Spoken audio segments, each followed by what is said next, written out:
of the United States. In a location close to the nation's capital lies the U.S. branch of Caduceus, the international organization that treats and researches new diseases. Caduceus USA falls under the jurisdiction, yet they have their own authority to execute private. They are dedicated to the treatment of intractable diseases and the prevention of infection.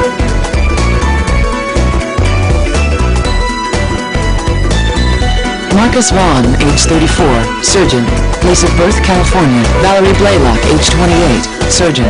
Place of birth, North Carolina. Elena Salazar, age 20, nurse. Place of birth, California. You three will be assigned to the newly created Special Disease Counteraction Team. Now, sign here, and on the written oath and the waiver form. Why the sour face, Dr. Vaughn? You're forming a new team? What, is this an anti-stigma measure? You mean is it a result of Professor Wilkins' procedure? Well, we've had this planned for a long time, but the discovery of stigma did hasten its establishment. At least things will be easier on you, since it's such a small team. Thanks for your concern. But if we'll be dealing with mainly new diseases, then we'll be performing fewer operations. I hope that won't affect my salary. Leave it to you to think of that, Marcus. No need to worry. We'll be referring plenty of patients to you. Special cases which may require the healing touch. Well, that's good to hear. Your job description won't change much either, Elena. Your priority will be to assist Dr. Vaughn and Dr. Blaylock with the operations assigned to them. Thank you very much. I'll do my best, just as I did at Concordia. Then, the first thing I'd like you to do is become familiar with Caduceus, and provide us with whatever information you have on stigma. Regarding that matter, we've only encountered stigma in one operation. There's really not much for us to discuss, especially since Professor Wilkins kept a tight lid on all the data. That's all right. Just tell us whatever you know. You may be surprised at how much you recall. Extraordinary events leave deep imprints on our memory. I hope we'll be able to live up to your high expectations. I was wondering, are we going to be questioned about the disappearance of the professor? That won't be necessary. This is a hospital, not a police department. Well, we don't know where the professor was taken. They haven't even demanded a ransom. I still feel uneasy about all this, but we'll do what we can. Okay, let me show you around. I hope we can cover everything before my guest arrives.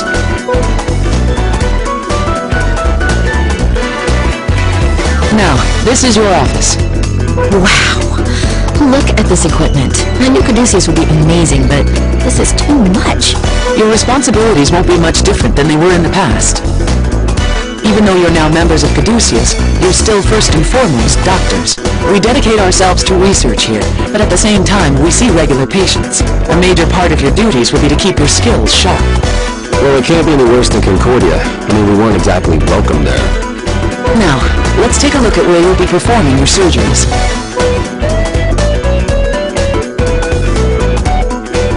There are a total of 10 ORs, each one equipped for a different type of procedure. Oh, Dr. Everett. Director, do you know what Dr. Tsuji is? This is Dr. Everett, our chief surgeon. He looks like he's in pain. Is something wrong? I've got cholelithiasis. I was going to ask Dr. Tsuji to remove the gallstones, but I can't take this anymore. Director, can you fragment them for me, please? I wish I could, but I'm expecting a visitor shortly. But I can't stand the pain any longer. Are these the new doctors you were talking about? Yes, they are. I don't care who does it. I just need help. I can walk you through the procedure if necessary. I'll even suture myself when it's over. I know this is sudden, but would you mind? Not at all. Dr. Everett, Skip the formalities. Just prep for surgery.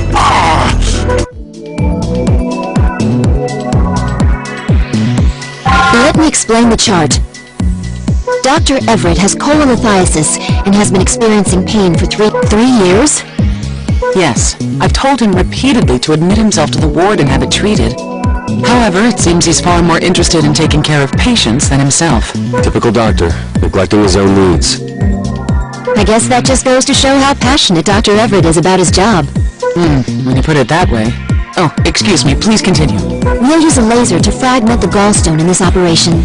Please extract the gallbladder as well during the procedure. So we'll be taking care of the cause of his pain as well. Well, I must be going. I'll leave the rest to you three. Okay, let's get started.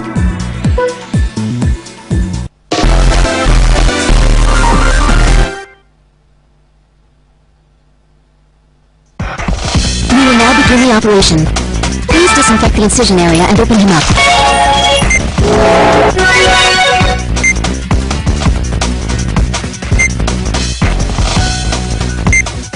First we'll be fragmenting the gallstones passing through the ductal epithelium. If the gallstone passes completely through the epithelium, the patient's vitals will drop. Let's begin by using the ultrasound to locate the gallstones.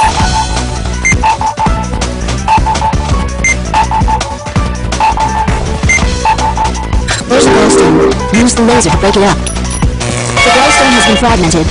First, inject the sedative into the gallbladder. The sedative won't be effective unless it's injected into the gallbladder.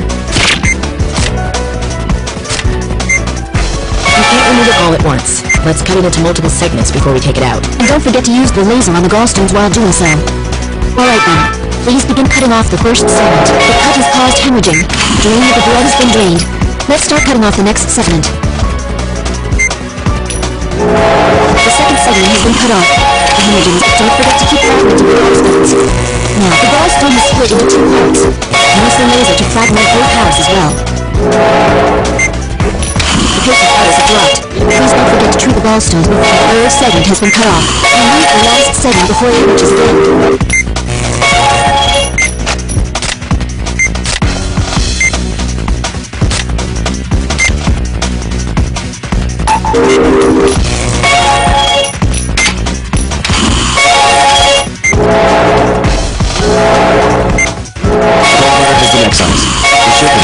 Please extract the gallbladder and place it on the tray.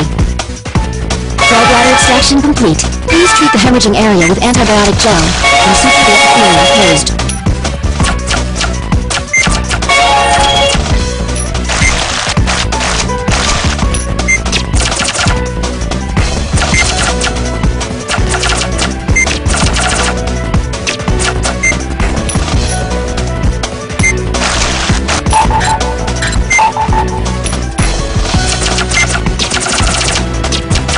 The gallstones have been eliminated, and the gallbladder has been extracted. Please close him up.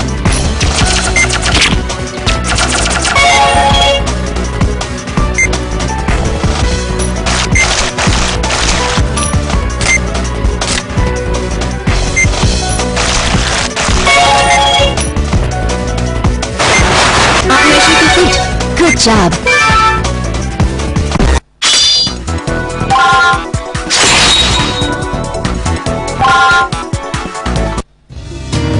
We've just arrived, and we're already performing emergency surgeries. I can't wait to see what's next. But I guess it was a good chance to get our feet wet. You always see the positive, Val. Oh, you're leaving? I was glad to hear the operation went well. Of course I'd expect nothing less. We always do our best. I hear that often, but for some reason, this time I believe it. Tomorrow, we'll meet to discuss stigma. I'm counting on you both. Like she said, we always do our best.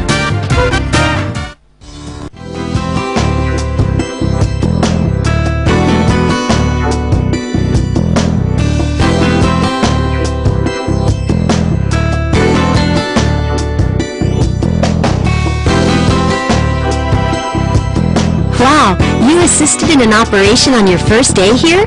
You must be good. No, it's the doctors who are good. I'm just fortunate to be working with them. Sounds like you work well with them. In my case, it depends on who I'm assisting. I get along with Dr. Everett, but Dr. Tsuji, on the other hand... Oh, forget I said anything. By the way, Ms. Newman, about the operating room support system. Oh, call me Leslie. Everyone else does. Now, it's our responsibility as nurses to manage the support system. It'll probably take some time, but once you get used to it, you'll be able to update an E-chart in a snap. Want to give it a try in a vacant OR? I'd love to.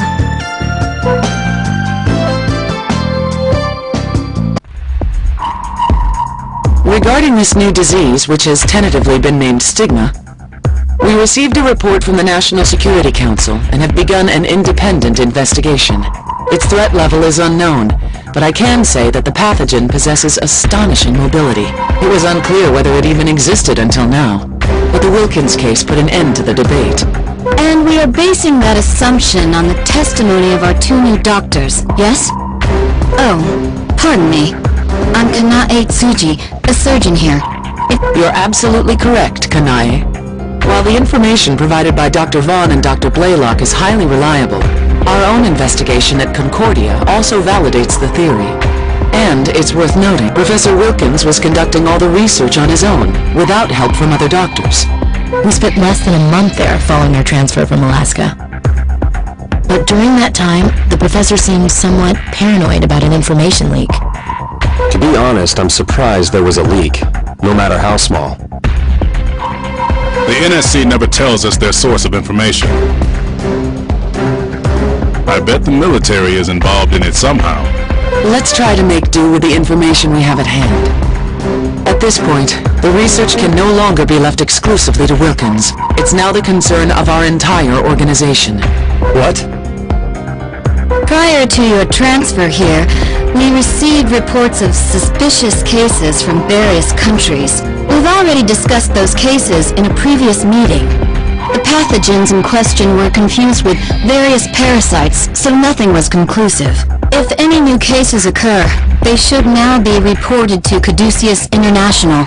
It's unfortunate, though, that Professor Wilkins' data was destroyed. And by an unidentified assailant at that. Am I the only one here who feels uneasy about this? We're hoping that the professor's still alive. From now on, if any new cases of stigma arise here in the U.S., the patients will be transferred to this facility whenever possible. Both Health and Human Services and the National Security Council have agreed to this. The operating surgeons will be Dr. Vaughn and Dr. Blaylock. Their prior experience dealing with stigma will be invaluable. I personally stand behind them. The rest of you will be invited to witness their expertise very soon. I look forward to seeing the infamous healing touch.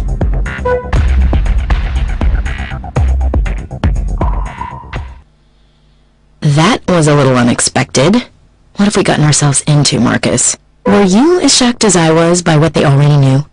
Not really. A doctor considers any and all possibilities. Well, I, for one, am surprised. I had no idea there was data on stigma, other than what the professor had collected. Well, we've got more important things to worry about. We're leaving for the tech department tomorrow morning at 8, right? Yes, so don't be late. Alright, then I'm gonna go home and get some sleep. Doctor, we just received an emergency request for help. What happened? There was a big accident on the freeway. More than 30 people are in serious condition. The request came from the state hospital. Now I feel right at home. Elena, can you let them know that we'll accept the patients?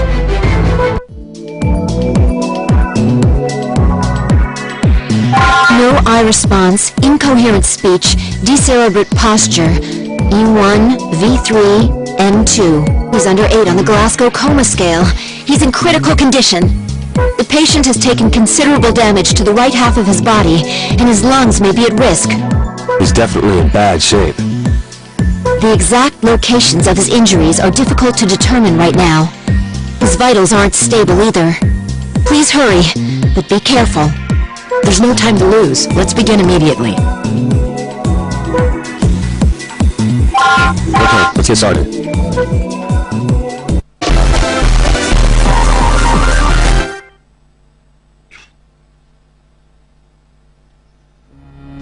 Beginning the operation. The patient's condition has worsened since his arrival. Please operate quickly. Begin by treating the external wounds.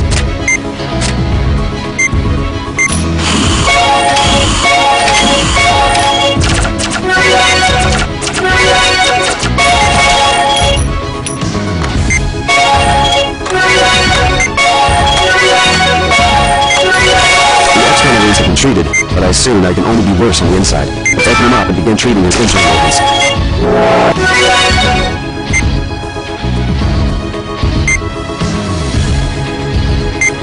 I'm confirming interior wounds and the presence of foreign debris.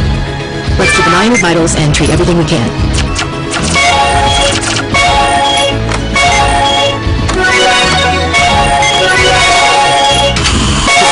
a suture like this? You'll need to use the forceps to hold it closed temporarily.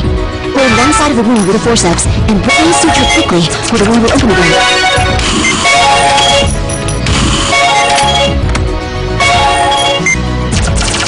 For this area. Now to move on to the others. Use the magnification tool to change where we're looking. There should be other injuries nearby.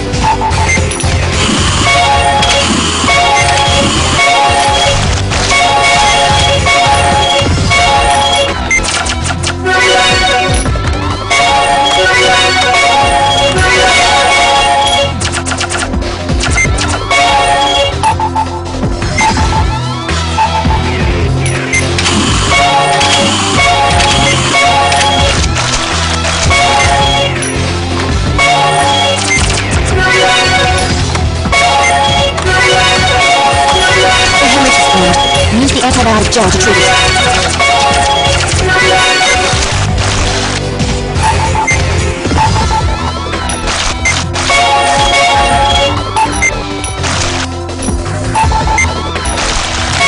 Vitals are stabilizing. The patient should be alright for now.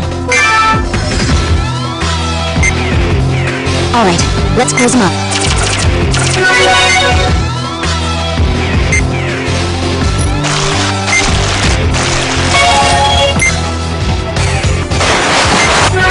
Operation complete. Excellent work.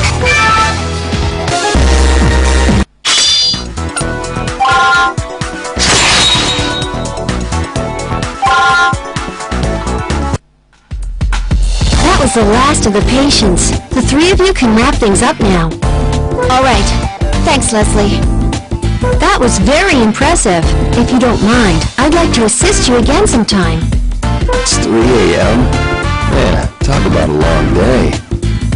Well, this is what you wanted, right? To continue seeing patients. Yeah, I guess that's the life of a doctor, no matter where you are. Alright, I'll see you tomorrow. Bright and early. Hey, don't worry. If we can survive in Alaska, we can survive anywhere.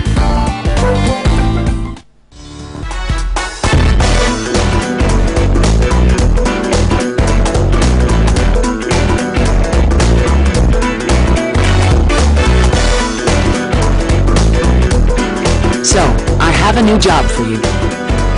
But first, let me introduce you to our head of research. Hello, my name is Dr. Robert Cromwell. Dr. Blaylock and Dr. Vaughn, I presume. It's nice to meet you. You must be busy adapting to Caduceus, as well as the newly established team. But the director recommended you two, so I would appreciate your assistance. It's nice to meet you too. It would be our pleasure to help. Good. I'd like you to participate in clinical testing under the supervision of the research lab. Let me remind you that it is the duty of those in the medical field to not only cure patients, but to also research and pioneer new treatments. Doctors and researchers must work together to fight diseases both present and future. That's the purpose of Caduceus. There may be some interesting characters here, but they're all excellent doctors. I consider myself very fortunate to be able to conduct medical research among them. And on top of that, we now have the assistance of two truly gifted doctors with the healing touch. I firmly believe that with your precision, the data we'll be able to collect will be invaluable. That is why I'm so enthusiastic about your surgical skills. You don't have any objections, do you? I appreciate your vote of confidence, even if it is a bit exaggerated. He's a dedicated professional, although he tends to be long-winded. Now then, there's an operation I'd like the two of you to perform. The research you're contributing to will give new hope to heart disease patients everywhere. I'll explain as I show you my lab.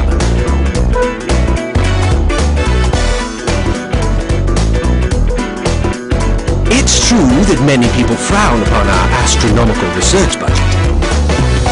Mostly journalists and politicians who are trying to make a name for themselves. You know how difficult it is to produce significant results when conducting revolutionary research. But thankfully, we also have generous supporters such as... Oh, Dr. Cromwell, you have friends with you today. Would you introduce me? Pretty please.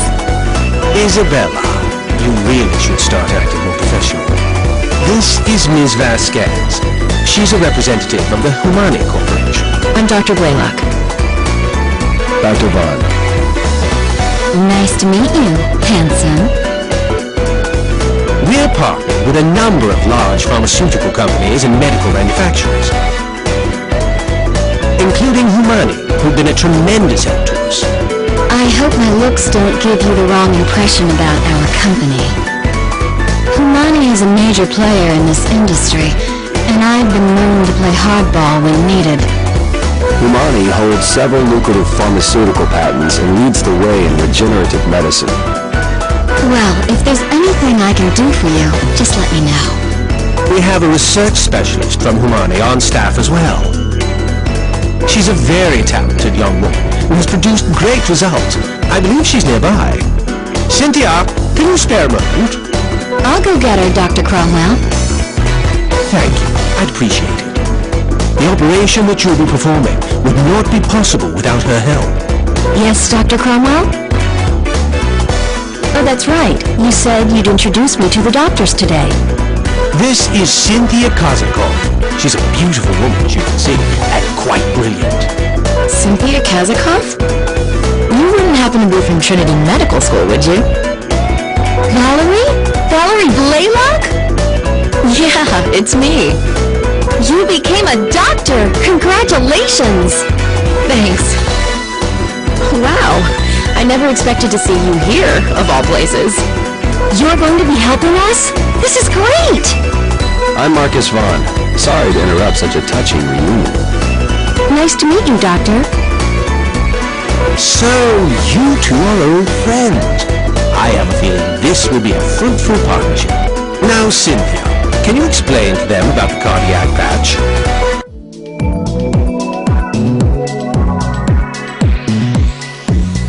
Allow me to explain the details of the operation, as well as the usage of the myocardium patch.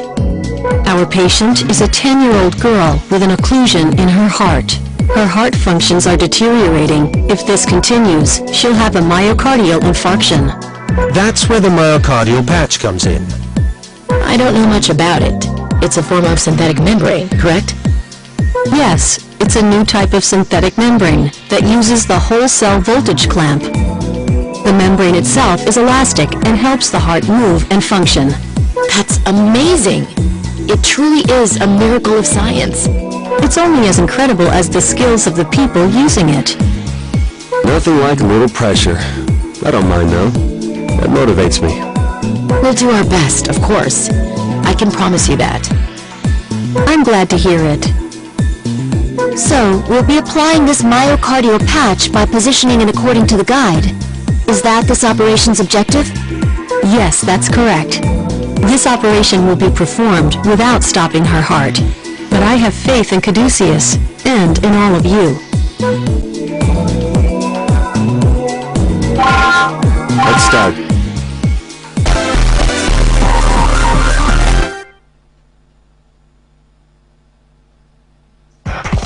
Let's begin the operation. We'll be operating on the heart. Please open her up.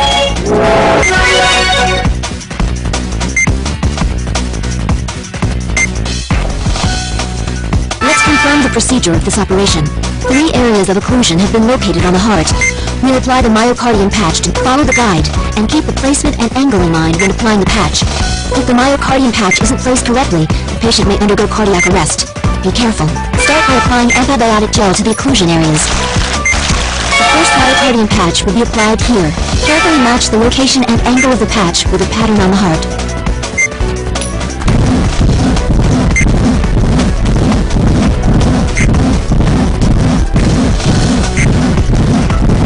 The myocardium patch has been successfully applied to the occlusion area. Her heart rate is increasing.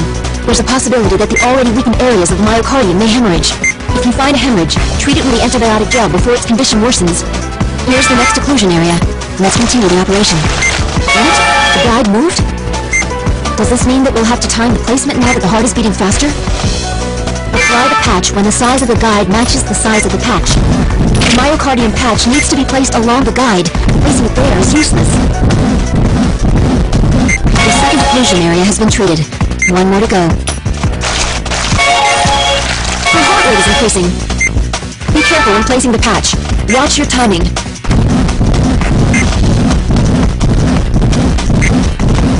Doctor, the patient's undergoing cardiac arrest. Use the defibrillator to resuscitate her.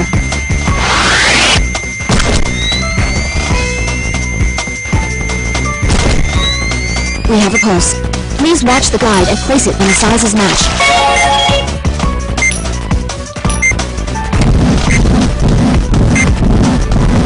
The myocardium patches have been placed. Let's treat them all. Patches have begun synchronizing with the myocardium's movement, and her heart rate is returning to normal. She should be all right now. Please close her up.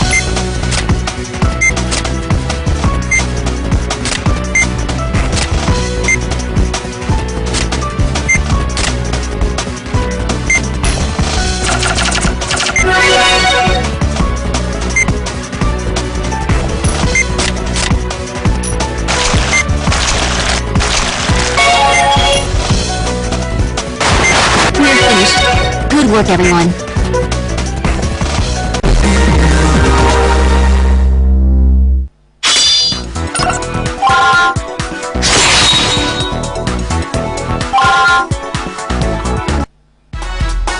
That was a flawless operation. Simply perfect. The patch is sure to integrate with the existing tissue. The patient should recover nicely. I think we'll see excellent results, Valerie.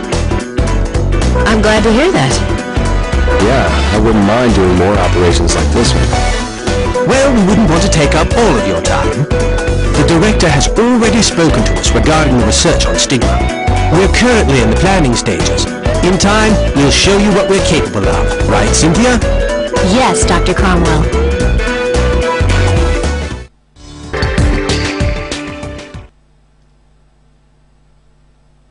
The NIH has received a request for help from a hospital in Texas.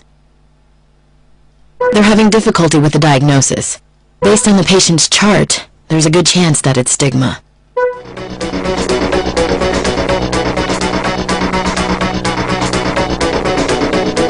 So this is what we're dealing with, huh? These two pictures were taken only a few hours apart? Look how far the focus has shifted. And its size has increased drastically. A biopsy was attempted, but they were unable to obtain a sample of the pathogen. The patient will arrive in roughly 3 hours. Vaughn and Blaylock will be performing the surgery. We'll check the patient's condition upon her arrival and then proceed with the operation. We're treading on unknown territory, so we'd appreciate your support, Dr. Suji. I highly doubt that you two will need my help, but I'll get ready nonetheless.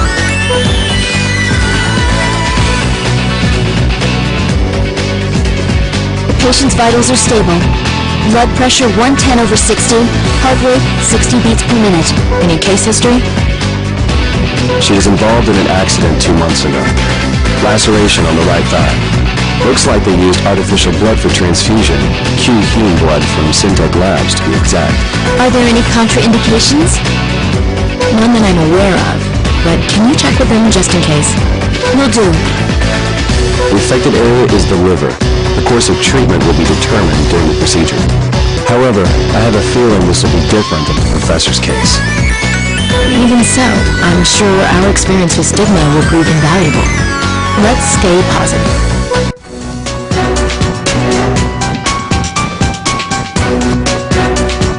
According to the test results, this stigma is completely different from the one we saw before. There are some similarities, though, such as high mobility. It tries every conceivable method to make its victims suffer. It's like... If it is stigma, then there must be a core somewhere, even if it looks different. If we can find and attack it, we may be able to identify the key to stopping it. A core. Now that you mention it, there was something in the report about that. That's right. We saw something like a core when we were operating on Professor Wilkins. I'm surprised you remember, Marcus. Call it a hunch. A hunch? Well, at least we have some hope of defeating it now. I'll be praying that I don't have to get involved. It's haunting me. Wherever I go. Dr. Vaughn? It's nothing. Let's end this nightmare.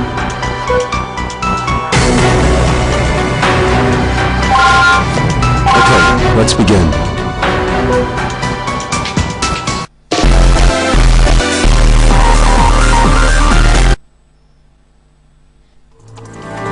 The nature of the stigma and the types of damage it is capable of are still unknown.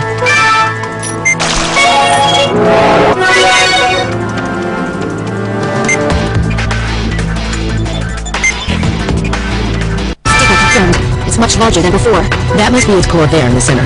The plan is to use the laser to incinerate it, but... We can't do anything to it since the core has enveloped itself within the surrounding cellular tissue. The tissue itself looks highly viscous. Let's try draining it. Good job.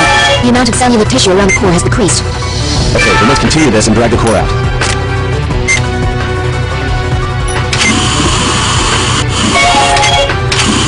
Is this cooler? Let's burn it with the laser.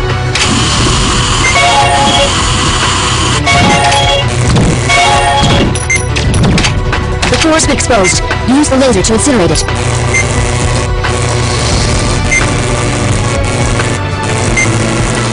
It's working.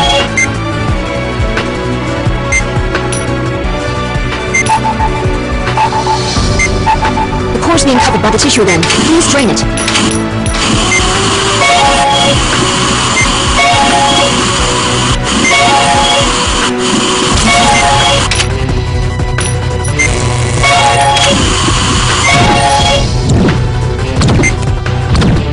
There is still tissue left inside the patient.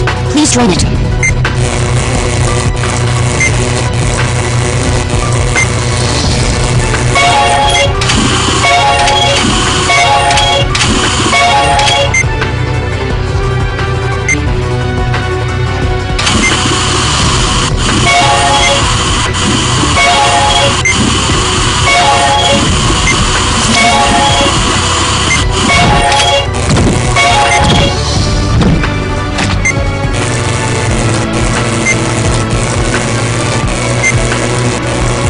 Just a little more.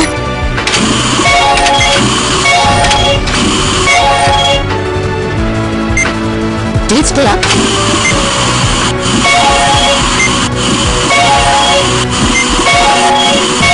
The core has to be in one thing. Use the drain to find it.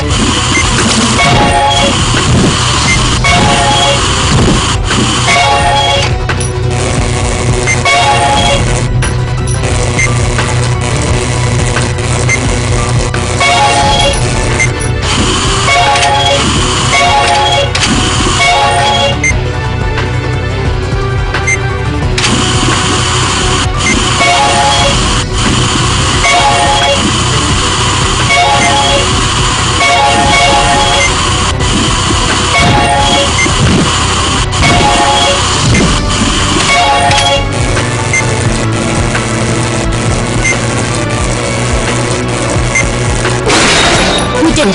No presence of stigma can be detected. Let's treat the remaining cellular tissue. That was an amazing operation. Let's close her up and be finished.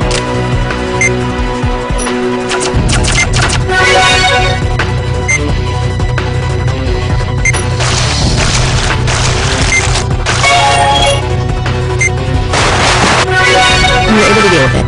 I hope this is the last time we have to perform an operation in the dark. We're finished. Great work, everyone.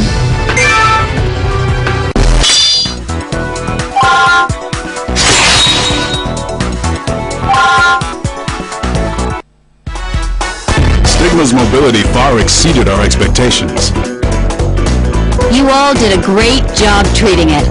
I'm glad you're with us.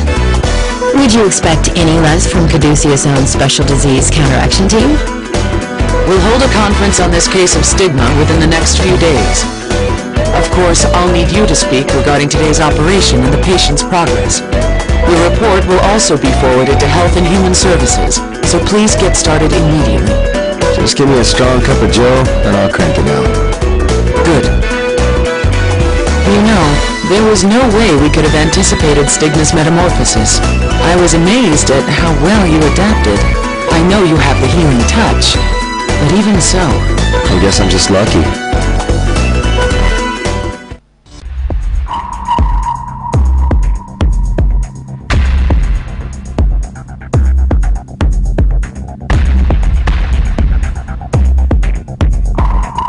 The results from the liver exam indicate that the patient has been making satisfactory progress. She seems to be recovering well, but it's unclear how this disease was transmitted in the first place. We should continue monitoring her for at least another month. I see. Well, think it's safe to say that the treatment was successful. How about the pathogen itself? What have we learned? And please, keep it brief, Robert. My pleasure, although our analysis is only partially complete. First, the biopsy. Stigma did not match any known organism, meaning it's a new species, so we'll have to come up with a name for it. So how about it, Dr. Everett? You'll be a grandfather one of these days. Well, my son's only 12. All he thinks about is football. Oh, well, in that case, I'll ask someone else. Now, regarding the spectral analysis, our attempts to determine its structure resulted in failure. What? How is that possible? I've never heard of that happening before. We tried a different machine, but the outcome was the same. We screened for nucleic acid, proteins, glucose, lipids, and ATP, but there were no matches. Stigma consists of an organic compound that is completely foreign to us. What? This will change the way we think about life itself. Whoever is credited with its discovery will surely make history. From a medical perspective, it's fortunate that Stigma's infectivity is weak. We're trying to culture it, but so far there's no sign of growth or multiplication. It's going to be difficult to determine the means of infection as well. This is more serious than we thought. Madam Director, we have an emergency! Leslie, we're in the middle of an important conference. Deputy Secretary Marshall has collapsed. He may have intraaxial hemorrhaging. George Marshall, from the Department of Homeland Security? All right, let's adjourn the conference. Leslie, I want you to prep operating room 3 for him. Vaughn, Blaylock, you two will be performing the procedure. You want us to operate on a high-ranking government official? I'll explain the details before the operation, so please go make the necessary preparations.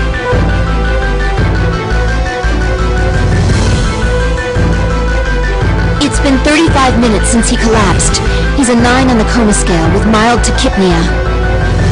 We're waiting on the CAT scan results, but it's most likely a case of subarachnoid hemorrhage. This is his chart from his previous admittance. We performed deep brain stimulation to treat his dystonia. And he was able to recover from that. Incredible. Looks like the system's produced by Columba and Cornix, the same company that made Elena's pump. Yes, it's now a subsidiary of Humani. If you have any questions about it, you can ask Isabella.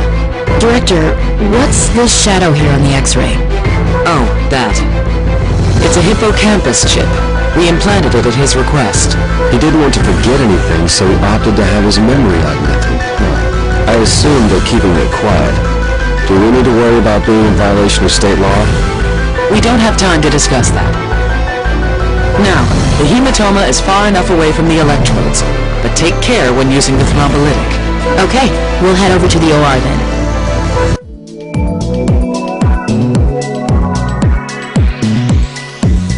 These are the results from the CT. Please take a look. A number of aneurysms have been detected. Some of the blood vessels have already burst and are hemorrhaging heavily inside the brain. First, we must clear the excess blood from the area. Then we need to treat the aneurysms. Remember, this is brain surgery. Please be extra careful when performing this operation. Even a tiny mistake could debilitate his brain. We better be careful. This will require extreme delicacy and dexterity. We need to do our best.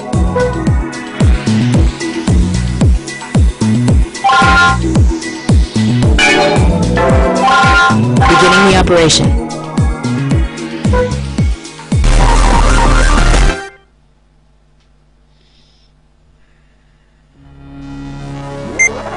Since we're operating in the brain, even the smallest mistake can be fatal. We'll have to be extremely careful.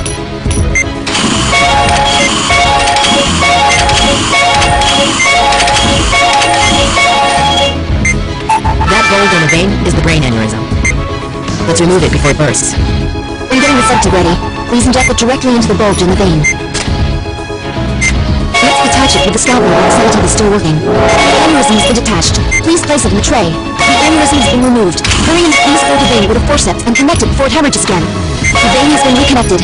Please suture the vein to get more damage within this brain aneurysm. The test said there were multiple aneurysms, though. There's a chance that any of these vessels will turn into aneurysms after magnification tool ready. But shift their viewpoint when necessary and treat the aneurysms when they appear.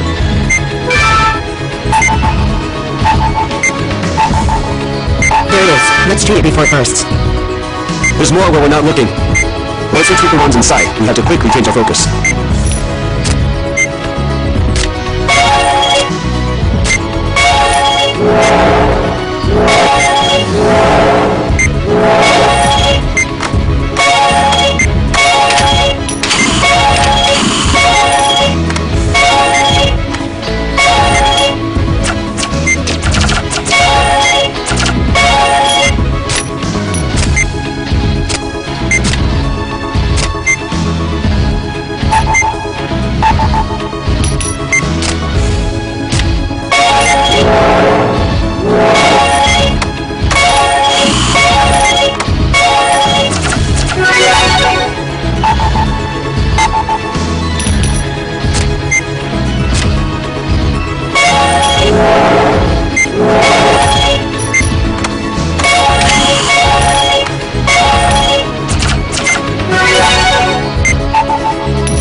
Calm down for now, but his vitals aren't stabilizing. Let's wait a moment and see what happens.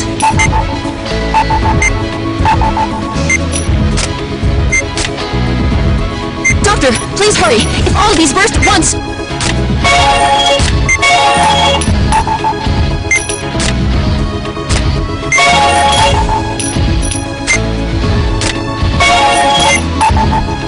The sedative's effect is worn off. Please inject it again.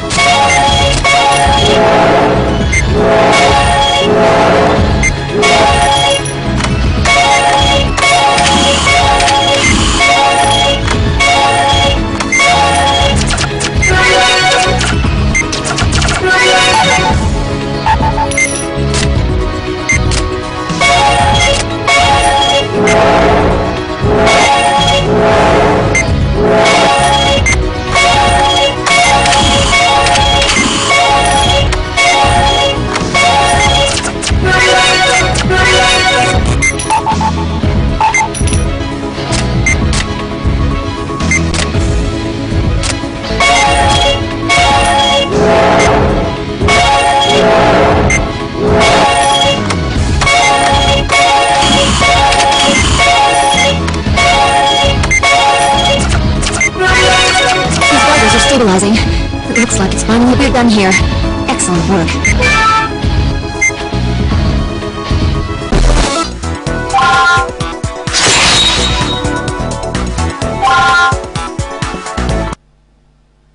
Columba and Cornix's brain electrodes and pump units may seem cutting edge, but it won't be long before they're made available to the general public, just like the pacemaker. Professor Wilkins had one. Why do I have this nagging feeling? Everyone who's contracted stigma has had some kind of artificial agent in their body. Even that one patient who was transferred here had Syntex Q-heme blood. I was using artificial blood with my test mouse too. I wonder if there's a connection. Dr. Vaughn, can I trouble you for a moment? Of course. I wanted to check on the Deputy Secretary's condition. I doubt I can tell you more than you already know, ma'am. Since he was brought here promptly, cerebral ischemia was kept to a minimum. And there are no signs of severe paralysis, so we shouldn't have to worry about any after effects. We can't use the MRI, so we'll take another CAT scan tomorrow. Will you be advising on his rehab, ma'am? Yes, I will. I also need to administer a personality test. Because of his implant, he must be closely monitored. It's sad, really. He's such a talented man. Yeah, I feel sorry for the guy. But I'd like to leave him in the hands of the others so I can concentrate on stigma. Agreed.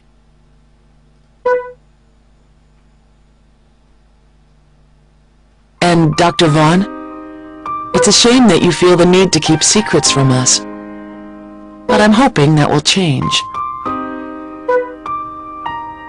What makes you say that? Your cutaneous muscles seem a little more tense than normal. I'm out of practice when it comes to reading faces. Was my assessment accurate? You're a critical part of the Caduceus team. I hope you're not thinking of leaving. Of course not.